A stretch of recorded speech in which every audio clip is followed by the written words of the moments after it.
যে এক টুকরো রঙিন ফুলের রাজ্যে অবস্থান করছি। আসলে এবছর পরীক্ষামূলক আর মালিক সিডস প্রাইভেট লিমিটেডের বিভিন্ন ধরনের ফুলের বীজগুলো কিন্তু চাষাবাদ করেছিলেন আদর্শ উদীয়মান তরুণ কৃষি উদ্যোক্তা জিসান। ইতিমধ্যে চাষ করে কিন্তু তিনি বেশ ভালোই সাড়া পাচ্ছেন।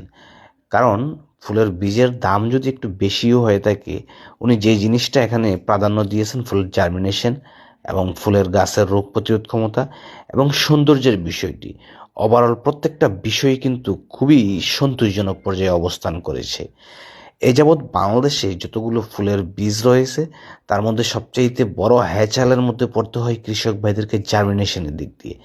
আর আমরা যদি লক্ষ্য করি, এই মালিক সিডসের ফুলের বীজগুলো কিন্তু সম্পূর্ণই উল্টো।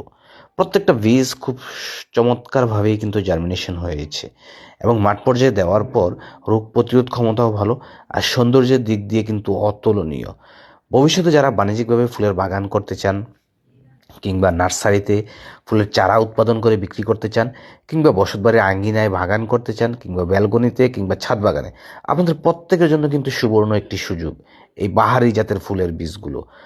তো আর দেরি না করে আপনার নিকটস্থ যে কোনো বীজের দোকান থেকে যোগাযোগ করে সংগ্রহ করে নিন আর মালিক সিডস প্রাইভেট লিমিটেডের আলোড়ন সৃষ্টিকারী বাহারি জাতের ফুলের বীজগুলো। ধন্যবাদ, সবাই ভালো থাকবেন। আজ এই পর্যন্তই। সবার সুস্বাস্থ্য কামনা করে এখানে বিদায় নিচ্ছি। আল্লাহ হাফেজ, আসসালামু আলাইকুম।